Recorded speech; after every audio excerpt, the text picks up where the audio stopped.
Bonjour à tous, je suis Marion et j'ai lancé Agoyamam en mai dernier. Comme une nouvelle destination bien-être, Agoyamam est une invitation au partage d'énergie positive pour prendre soin de son mental. Aujourd'hui, Agoyamam a grandi et Alexandra a rejoint l'aventure. Nous sommes toutes les deux convaincues que le mental, souvent oublié, souvent négligé, est la clé de nos futures réussites. Parce qu'aller au bout de ses rêves n'est pas juste un concept marketing et utopiste. À travers chaque épisode, nous partons à la rencontre d'invités inspirants. Leur point commun à tous, des aventures passionnantes et une force mentale à l'effet coup de boost. Nous espérons que leurs parcours vous feront du bien, vous inspireront au quotidien et vous donneront peut-être l'envie de vous lancer vous aussi. Retrouvez-nous alors très vite sur la plateforme agoyamam.com ou sur notre compte Instagram agoyamam. Si vous aimez notre projet, n'hésitez pas à en parler autour de vous ainsi que sur les réseaux sociaux parce qu'une viralité bien-être est toujours la bienvenue pour faire grandir les jeunes projets. On compte aussi sur vous pour mettre 5 étoiles au podcast sur l'application Apple Podcast. Quelques minutes de votre temps suffisent et nous permettent ainsi de faire connaître Agoyamam à un maximum de personnes. Bonne écoute! Dans ce nouvel épisode d'Agoyamam, je vous propose de prendre ensemble un peu de hauteur, pour ne pas dire beaucoup de hauteur. Je vous propose de faire un voyage vertigineux et de partir avec moi à la rencontre de Sophie Lavaux. Sophie est la première femme suisse à avoir atteint le sommet du K2, première femme suisse et première française à avoir atteint le sommet de l'Annapurna 1 et du Kanchenjunga, et à avoir gravi 11 sommets de plus de 8000 mètres. Sophie est suissesse, française et canadienne. Elle a débuté sa carrière dans l'hôtellerie de luxe, notamment comme directrice des ventes et marketing à l'hôtel Richemont, et a également travaillé dans l'univers de la cosmétique chez Clarins. Elle est aujourd'hui, depuis juillet 2019, surnommée la femme aux 88 000 mètres. Aujourd'hui, himalayiste et conférencière, Sophie Lavaux consacre aujourd'hui sa vie aux expéditions himalayennes avec une succession impressionnante de réussites. 11 sommets de plus de 8000 mètres sur les 14 recensés. Sophie Lavaux est la plus capée des himalayistes suisses et françaises. J'ai souhaité échanger avec Sophie pour comprendre son changement de vie, sa transformation, ses aspirations, ce qui l'anime aujourd'hui, sa force mentale qui s'est endurcie au fur et à mesure de ses nombreuses ascensions, sa vision de l'échec, sa gestion du risque et des doutes bien sûr, et tenter de comprendre la femme qu'elle est devenue aujourd'hui grâce à ses expéditions aussi incroyables que dangereuses. Un cheminement de vie, de femme, passionnant et extrêmement inspirant. Bonne écoute à tous. Bonjour Sophie. Bonjour. Encore un immense merci d'avoir accepté de participer à la chaîne de podcast Agoyamam.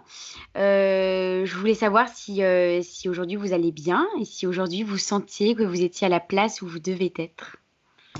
Alors aujourd'hui, peut-être pas vraiment parce que si on prend la situation actuelle avec les problèmes sanitaires et autres, je ne suis pas à la place où je devrais être aujourd'hui, en fait. Je comprends. Vous aviez des projets ? Alors j'aurais dû être là sur la saison d'été au Pakistan et voilà, bah, évidemment, ça n'a pas pu se faire. Donc je suis là. C'est pour ça qu'on arrive à se parler. Bon, bah, c'est plutôt finalement une bonne nouvelle pour moi. Alors, je voulais commencer ce podcast en vous demandant si vous vous souvenez de votre rêve d'enfant. Alors, mon rêve d'enfant n'est pas du tout lié au monde de la montagne, de l'alpinisme, de l'Himalaya. Mais mon rêve d'enfant, c'était de devenir danseuse étoile. D'accord. Donc un peu rien à voir.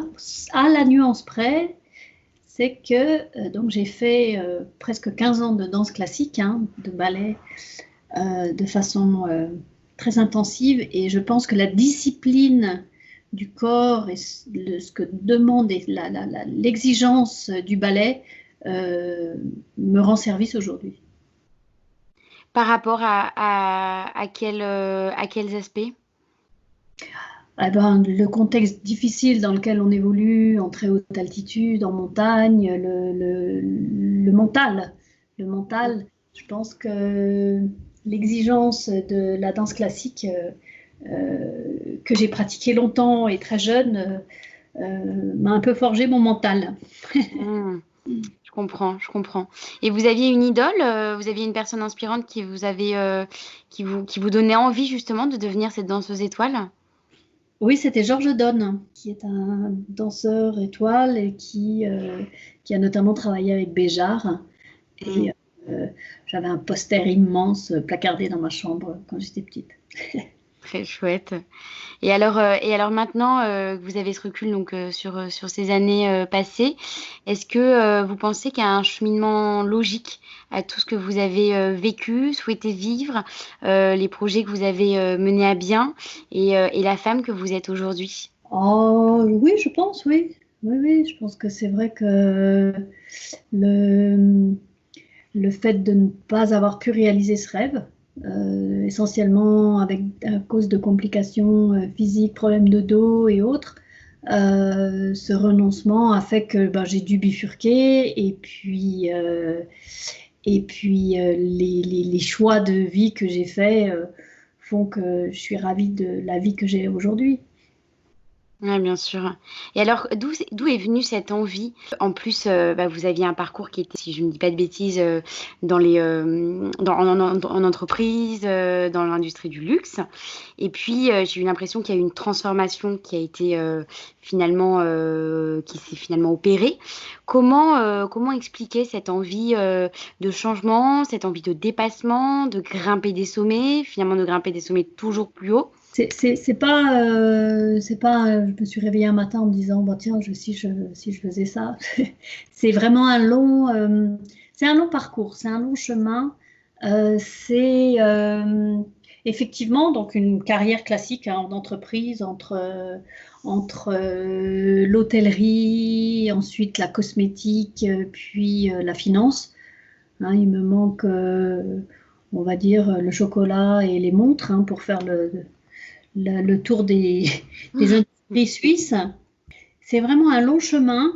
Après cette carrière en entreprise dans différents secteurs, hein, en parallèle, j'ai commencé. En fait, j'ai goûté au monde de la montagne très très tôt, dans le sens où quand on était enfant, on avait un appartement dans la vallée de Chamonix. Et donc j'ai skié très tôt, j'ai fait des randonnées très jeune avec mes parents. Et, mais c'est plus tard quand même que j'ai eu le déclic de l'alpinisme.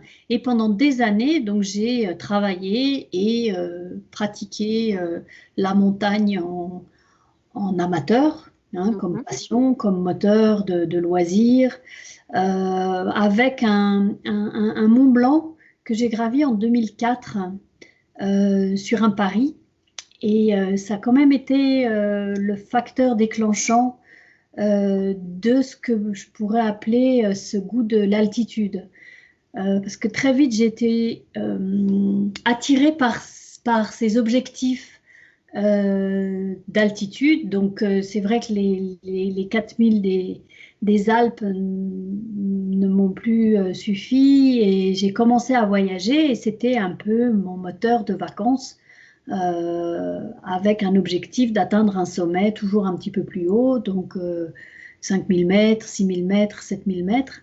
Et après arrive la barre des 8000 mètres qui est quand même un, un saut, c'est pas un saut mais c'est un saut dans l'autre sens, exponentiel, euh, pour lequel il faut du temps, il faut une énorme préparation. Et tant que j'étais dans un contexte d'entreprise, c'était pas possible d'envisager un 8000 en fait. Ah Donc oui. ce chemin, il est vraiment progressif Mmh. et étape par étape, un pas après l'autre. Et quand en 2004 j'ai fait le Mont Blanc, vous m'auriez dit que j'allais faire l'Everest 10 ans après, euh, mais même pas, je pouvais y penser, quoi. C'était pas concevable à l'époque.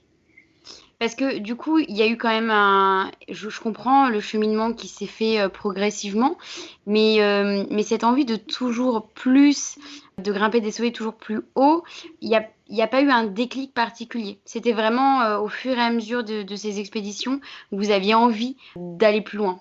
Oui, c'est ça. En fait, c'était aussi un prétexte pour organiser des expéditions et des voyages.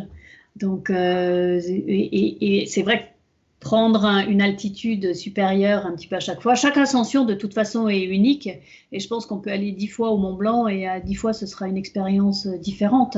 Mais se donner un petit peu comme objectif comme ça d'aller toujours un peu plus haut a fait que je suis arrivée jusqu'à 8000 mètres comme ça, progressivement, euh, en m'étonnant moi-même d'y être arrivée finalement. C'est clair, j'imagine. Et alors, qu'est-ce qu'on ressent quand on vient de franchir les 8000 mètres d'altitude?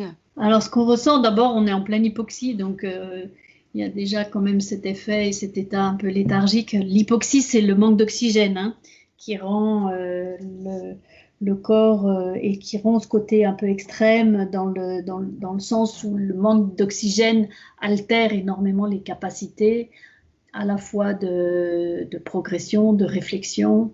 Et, euh, et c'est vrai que c'est ça qui donne cet environnement très très particulier et que je vais un petit peu rechercher quand même à chaque fois finalement. Ouais, ouais, bien sûr, je comprends. Et est-ce que la notion enfin la notion, on va dire la performance d'être la première française, alors même si de ce que j'ai lu, vous avez beaucoup de nationalités différentes, mais est-ce que d'être la première femme française a eu son importance d'un point de vue mental dans cette quête du dépassement de soi? Alors, je suis en fait plutôt la première femme suisse à avoir gravi le K2, la première française et la première suisse au sommet de l'Annapurna et du Kanchenjunga. Euh, mais en fait, bon, c'est plutôt la presse qui reprend ça, mais c'est absolument pas un moteur pour moi. Hmm. D'ailleurs, au K2, je l'ai su après, en fait. Donc, le K2, c'est le deuxième sommet plus haut de la Terre après l'Everest, qui est vraiment très, très, très dur et qui culmine à 8611 mètres. Donc, c'est très, très, très haut. Et c'est vrai que c'est une vraie fierté d'y être arrivé. Mais le, je ne suis pas dans cette recherche de performance pour dire qu'on est la première ou je le fais pour être la première de ça. Ouais, C'est ouais, je pas ça. comprends. Je comprends. Et j'ai écouté dernièrement un des TED que vous aviez fait sur justement la meilleure façon d'atteindre le sommet. Où vous vous exprimez sur la notion du followership, le leader du follower, où finalement c'est en suivant qu'on arrive au sommet. Je vais reprendre exactement les mots que vous citez, c'est qu'un leader seul ne va nulle part. En montagne, c'est la même chose. En entreprise, c'est la même chose. Et ce sont les compétences des followers qui donnent la sécurité aux leaders. Je voulais revenir un peu sur ces notions que j'avais trouvé ça hyper impactant, hyper important, sur l'importance de bien s'entourer. Bah oui, vous venez vraiment de le résumer. Alors, c'est pas que les compétences des followers, c'est la complémentarité. Si je veux Mhm. juste nuancer, c'est pour moi la complémentarité des compétences de chacun. Donc, dans une équipe qui va faire qu'ensemble, on va atteindre l'objectif, atteindre notre projet ou atteindre notre sommet. Et, euh, et c'est vrai qu'un leader, donc par définition, il est entouré de personnes. Sinon, c'est quelqu'un qui est, c'est un peu, pour moi, sinon, s'il est seul, c'est un performeur ou c'est quelqu'un qui évolue en solo et il a à se mesurer qu'à lui-même. Mais un leader ou un dirigeant d'entreprise, seul, il va donner la voix, il va avoir la vision globale, il va peut-être connaître le chemin, euh, mais c'est ensemble avec son équipe et qui est nécessairement et qui doit être compétente euh, pour y arriver. Sinon, ils ne vont pas y arriver. Ouais, bien sûr. Et Et en alors, fait, c'est ma façon de fonctionner quand je suis en Himalaya. Moi, seul en Himalaya, je vais aller nulle part. Et donc, j'ai besoin d'une équipe. Donc, j'essaie de m'entourer de gens les plus aguerris possibles pour qu'ensemble, en toute sécurité, on arrive à mener à bien ces expéditions. Et ça va depuis donc les porteurs qui nous aident à acheminer le matériel jusqu'au camp de base. C'est notre cuisinier, s'il ne nous fait pas bien à manger, on ne va jamais aller au sommet. C'est le météorologue qui, pour ne pas le nommer, Yann Gizendaner à Chamonix, avec qui je travaille depuis longtemps. Et si lui, ses prévisions météo qui m'envoie sont fausses, on va pas y arriver. Donc, etc., etc. Donc, c'est dans ces contextes-là, finalement, où moi, je me place. Alors, j'ai forcément un pouvoir de décision, parce que j'ai la capacité, on n'est pas du tout, on n'est pas des moutons. C'est surtout ça, même si on est, entre guillemets, les suiveurs, je peux prendre la décision de faire demi-tour, je peux prendre la décision de ne pas être d'accord. Mais quand Yann me dit vas-y, la fenêtre météo c'est la bonne, il faut y aller, eh ben, je suis ses instructions. Oui, bien sûr. Parce que c'est son expertise quelque part. Voilà. Alors de là découle plein de valeurs et plein de valeurs ou de contextes qui sont indispensables, et ça, en entreprise ou au sein d'une équipe, sont aussi extrêmement importantes, mais ça peut être donc le lien de confiance, ou si j'ai pas confiance dans ce que me dit Yann, je vais pas y aller. Donc si je commence à douter, donc après on peut décliner ça aussi sur comment on gère le doute, comment on gère la peur, c'est toutes ces notions qui découlent donc de ce grand contexte que j'ai appelé le followership. Ouais, je comprends très bien. Et effectivement, c'est un modèle qu'on peut facilement répliquer dans le monde de l'entreprise et ainsi de suite. Et alors, comment vous vous sentez avant un grand départ? Est-ce qu'il y a une certaine excitation de partir pour une nouvelle aventure? Ou est-ce qu'au contraire, il y a des craintes, il y a des doutes, il y a plein de petites pensées qui peuvent éveiller quelques soupçons qui viennent envahir son mental? Non, quand je pars, je me réjouis. C'est le moteur numéro 1. Si je devais monter dans l'avion en me disant oh, allez, on y va parce qu'il faut cocher un sommet de plus, ça, c'est sûr que ça ne marchera pas. Donc d'abord, c'est l'envie, c'est se réjouir de retrouver les compagnons d'aventure, c'est aller découvrir un nouveau sommet, ou alors, si on ne l'a pas réussi, de retourner sur des endroits qu'on connaît. Enfin, non, je suis toujours très, très, très enthousiaste à l'idée de repartir. Et donc, du coup, ce serait peut-être votre entourage qui aurait un peu peur, j'imagine, pour vous. Oh, ils sont habitués à force. Ouais. Mais au début, ils devaient avoir quand même peur pour vous, non? Bon, il y a de tout. Non, pas forcément. Après, c'est des décisions, c'est des choix. Donc, en gros, ils me font confiance. Je comprends. Et alors, quelle est finalement votre préparation physique et mentale avant vos expéditions, les grandes lignes?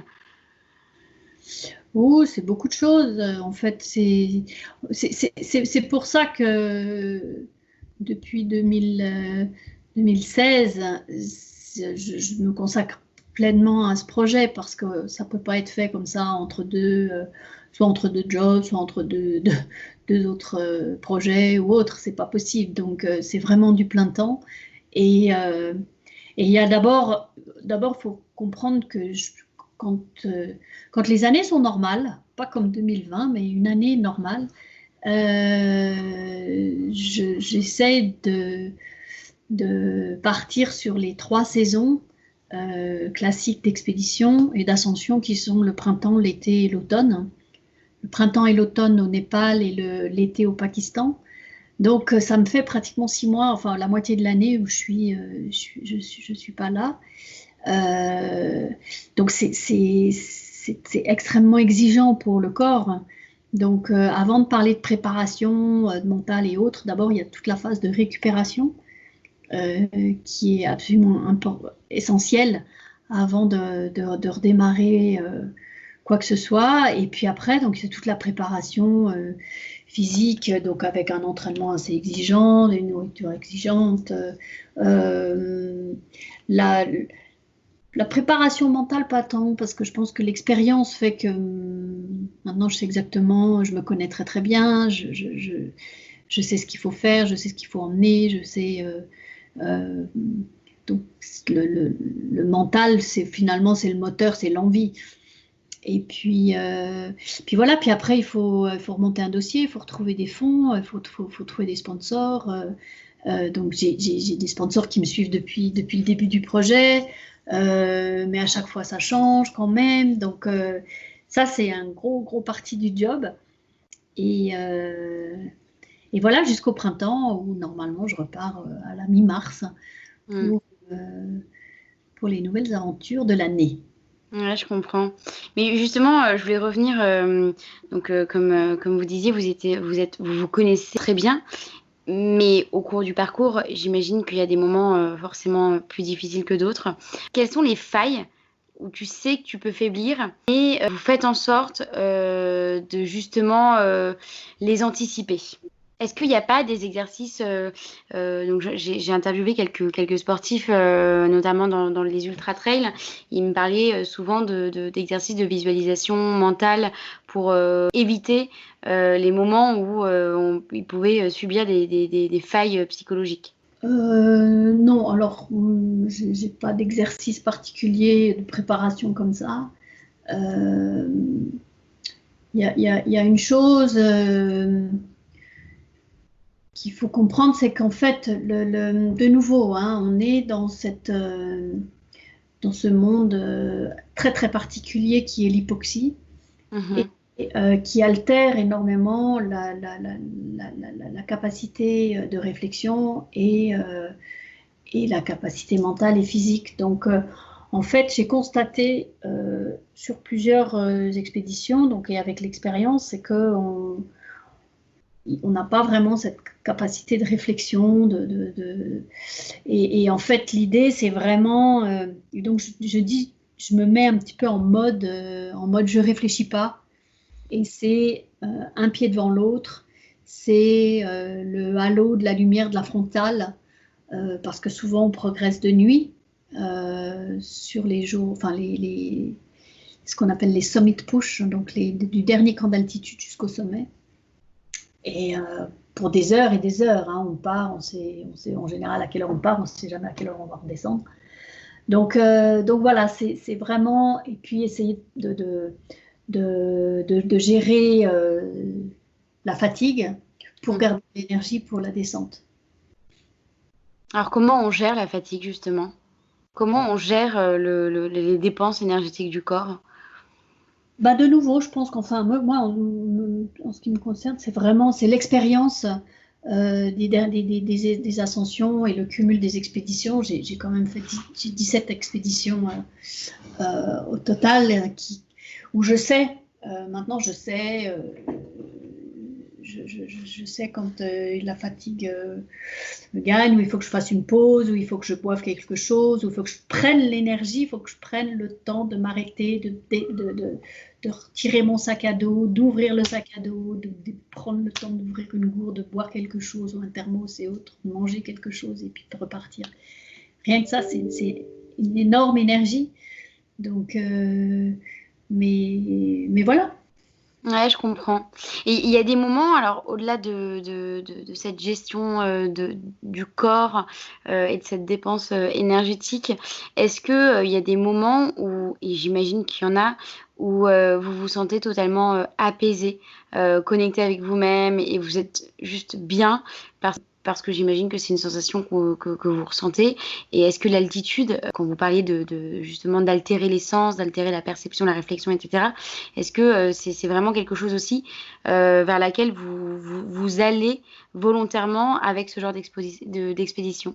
Alors ça, c'est le gros danger de l'hypoxie, parce qu'en fait, cet état hypoxique met globalement la personne dans une sorte un peu de torpeur, et l'endormissement est assez facile. Et du coup, faut lutter contre ça, parce que là-haut, si on s'endort, il y a de bonnes chances qu'on se réveille jamais.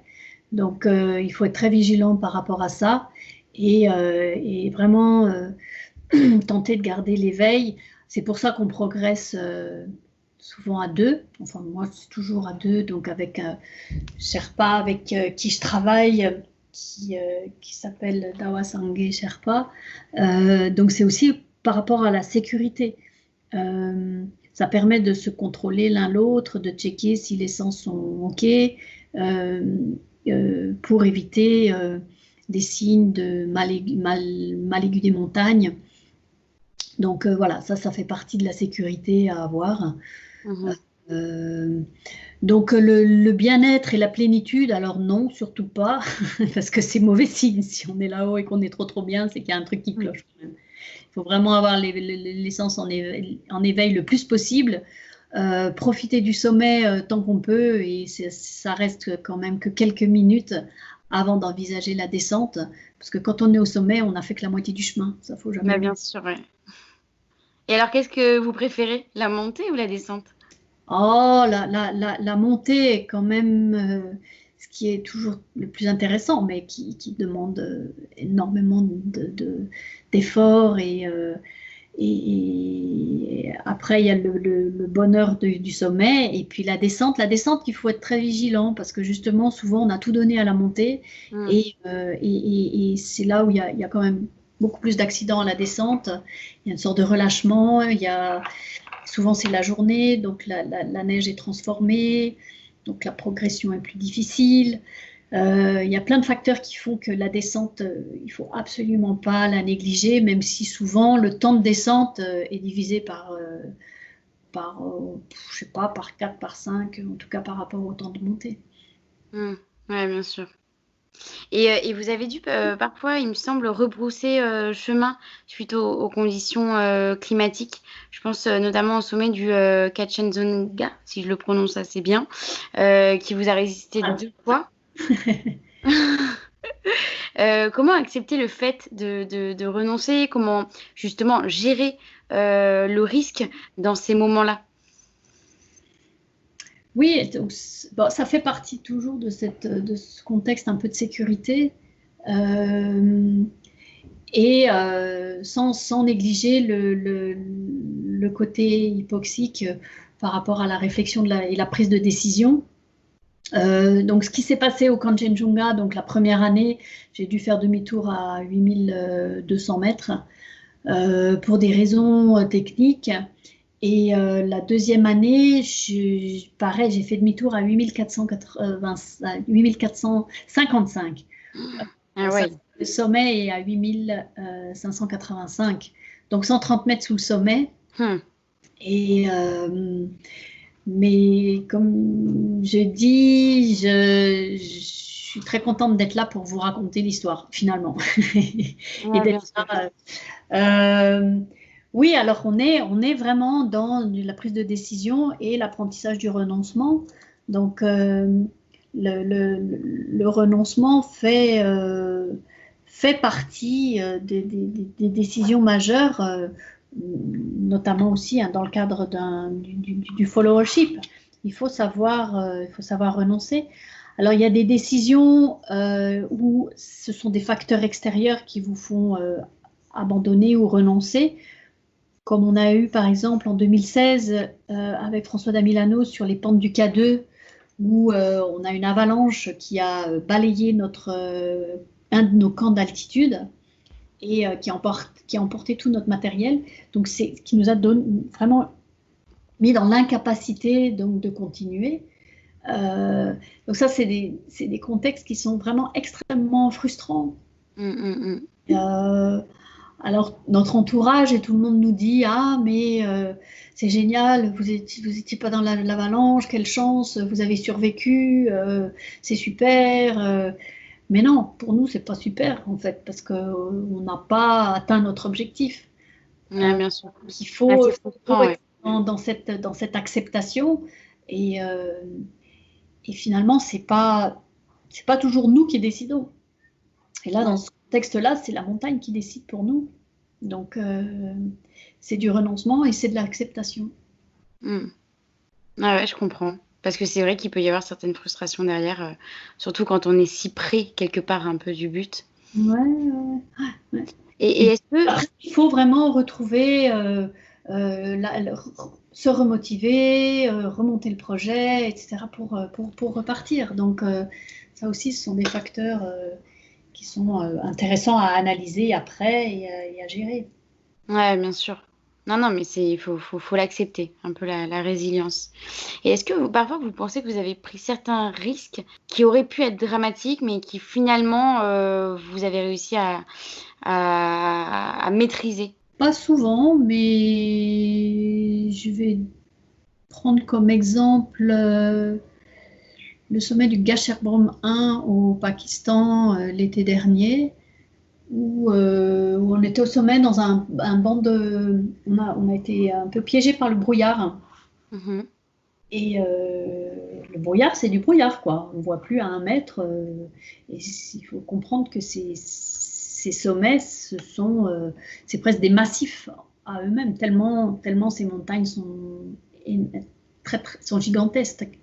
Donc, voilà, là, ça a été vraiment un moment difficile, mais finalement, on est arrivé à retrouver notre chemin, et notamment grâce à un point GPS que j'avais dans mon GPS satellite, qui nous donnait l'indication de la localisation de nos tentes au camp 3, et donc sur ce camp d'altitude où on avait dormi la veille. Et c'est grâce à ça on a retrouvé notre chemin. Mais donc voilà, merci la technique, des fois ça rend quand même bien service. C'est clair. Et j'imagine d'ailleurs, pour rebondir là-dessus, mais que la technologie, par rapport à toutes ces années d'expérience, ont pris de plus en plus de place dans vos équipements. Oui, oui, bien sûr. Oui, oui, oui, oui. Oui, oui. Bah, si on compare avec les grandes expéditions, les premières expéditions des années 50-60, c'est clair que l'engagement, le risque, la façon dont ils partaient, c'était de l'exploration. C'était un truc de dingue, quoi. Il y avait pas de prévision météo et autres. Et alors, c'est pas du tout pour minimiser ce qu'on fait aujourd'hui, mais la grande différence, c'est qu'aujourd'hui, en tout cas moi, ce que je fais, les voies, donc les itinéraires sont connus, euh, les moyens techniques sont là, c'est-à-dire le téléphone satellite, les personnes en face qui donnent la météo, etc., qui sont des gages de sécurité essentiels, en tout cas pour moi. Donc, mais bon, ça fait pas tout, hein. C'est pas ça qui vous monte là-haut quand même. Non, mais ça peut être des outils en plus. Ah oui, oui, c'est des outils très très précieux, ça c'est sûr. Ouais, j'imagine. Et alors, tout à l'heure, vous parliez de l'importance de la récupération. Comment on récupère physiquement, mentalement d'une telle épreuve? On mange, on dort, on se fait plaisir. Mhm. Et ça prend du temps, j'imagine, de vraiment retrouver et de récupérer. Ah bah tant que j'ai faim, je mange. Ça veut dire que tant que... Non mais blague à part, en moyenne, je perds entre 6 à 8 kilos par année, hein, par expédition. Ah Donc, oui. il y a des carences énormes au niveau physique. Donc, c'est vrai qu'il y a des espèces de fringales en permanence. Et, le retour, c'est vraiment ça. C'est je dors, je mange. Mm, Et 2 heures après, j'ai de nouveau faim, donc je remange, etc. Et, mm. Et en fait, on revient dans un environnement qui est bénéfique pour le corps. Hein, au bord du lac, ici, on est quand même on est à 400 et quelques mètres. Donc, c'est plein d'oxygène et le corps, donc, du coup, commence à reprendre ses marques et reprend vie. Donc, parce que c'est clair qu'on n'est pas capable de vivre à ces altitudes. Même aux altitudes des camps de base. Un camp de base, donc c'est le camp initial, hein, au pied de la montagne. Tous ces camps de base des grands sommets, donc de plus de 8000 mètres, sont en moyenne à 5000 mètres d'altitude. Ah oui, d'accord. Et donc, c'est plus haut que le sommet du Mont Blanc. Ah bah oui, bien sûr, ouais. Donc le corps, petit à petit, se dégrade, et donc on ne peut pas vivre là-haut. Donc, c'est vraiment qu'en descendant, en reprenant, en descendant d'une certaine altitude, et typiquement, revenir au bord du lac, c'est ce qui est le mieux pour récupérer finalement. Ouais, je comprends. Et est-ce que, enfin, j'imagine que oui, mais avec toutes ces expériences aujourd'hui, par le fait de mieux vous connaître, vous vous sentez quelque part plus forte mentalement par rapport aux prochaines expéditions, mais également aux aléas de la vie. Alors, je suis très prudente par rapport à ça. J'ai très peur de l'excès de confiance, en fait. Parce que c'est quand on a trop confiance en soi qu'on va faire des conneries.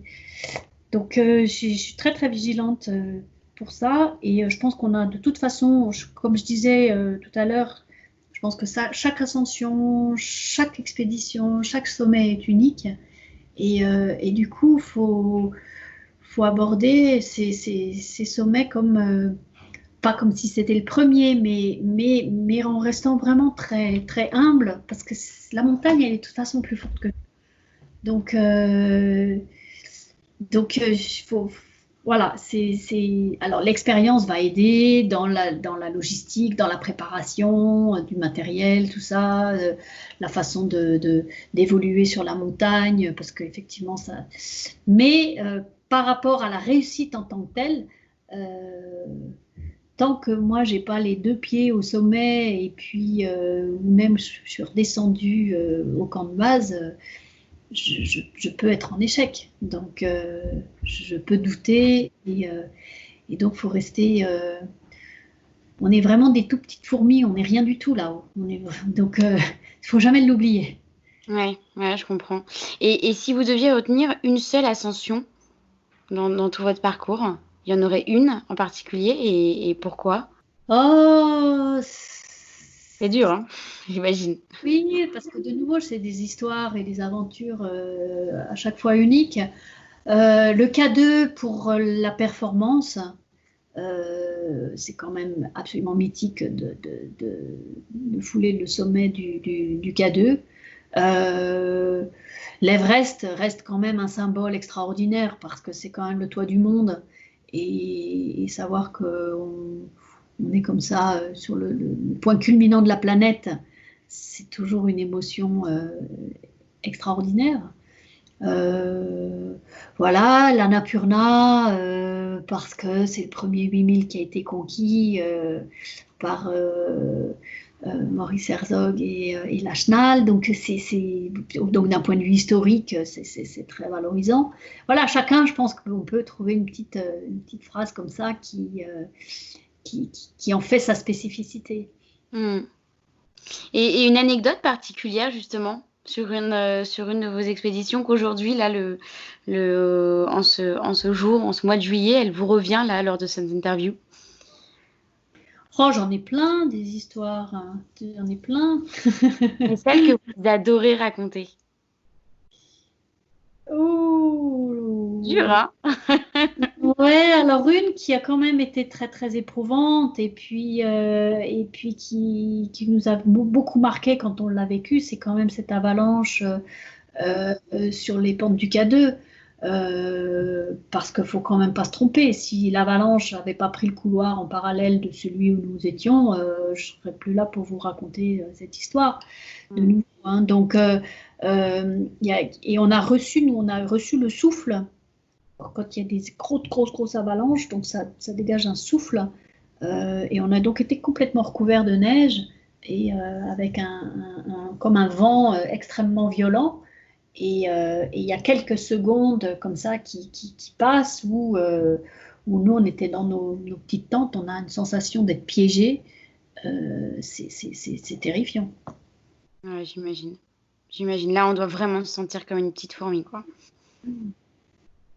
Et alors, si vous aviez quelques conseils à donner à la jeune Sophie qui se lance dans ces expéditions, qui a envie de grimper les plus hauts sommets du monde, qu'est-ce que vous lui diriez si vous deviez lui conseiller avec ce regard que vous avez aujourd'hui? Oh, alors, très modestement, mais je pense que le plus important, c'est ce que je disais un petit peu, c'est de rester très modeste par rapport à la tâche et puis d'y aller progressivement. Moi, j'ai régulièrement des gens qui me contactent, qui me disent « Ah, mais j'ai le rêve d'aller faire l'Everest, comment je fais ?» Et je dis ben, « D'abord, vous allez gravir le Salève, et puis après, on en reparle. » Et puis, et petit à petit. Et c'est essentiellement aussi pour mettre plus de chances de son côté de réussite. Si la marche est trop haute, on bute dedans. Donc c'est bien d'essayer de gravir plusieurs petites marches pour être sûr d'arriver en haut. Oui, c'est un beau message. Du coup, comme vous l'aviez toujours fait progressivement, excepté bon, là, les conditions météorologiques qui ont parfois été surprenantes et ont dû entraîner un retour, est-ce que vous avez l'impression d'avoir connu des échecs? Dans le sens où vous vous étiez donné ce challenge et en fait, physiquement, mentalement, vous avez connu une trop grosse difficulté qui vous a fait arrêter? Oui, ça m'est arrivé de renoncer, plus dans les Alpes qu'en Himalaya, j'avoue. Mais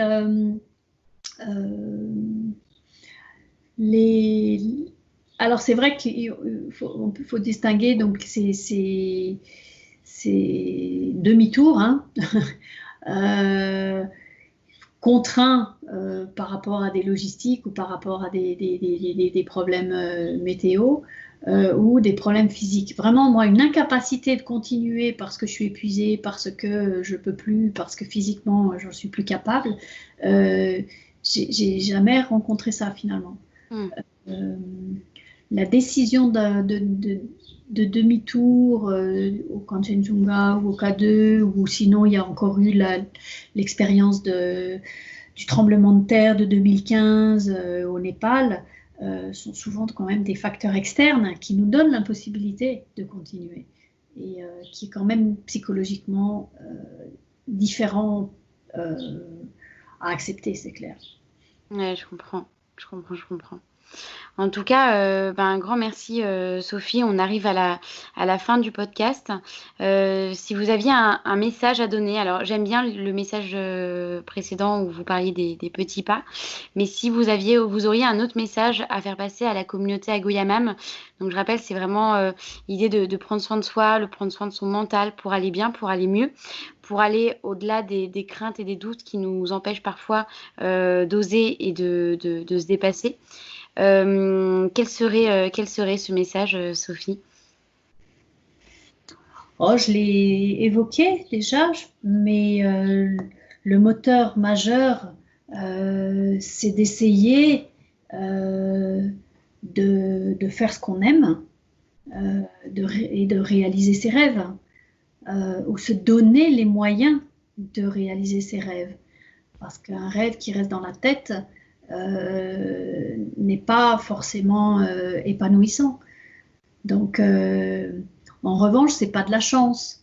Moi, quand on me dit, ah, mais tu as de la chance, tu vis de ta passion, je dis, non, non, non, c'est pas de la chance. C'est des choix, c'est des décisions, c'est des sacrifices, c'est des doutes, c'est plein de choses.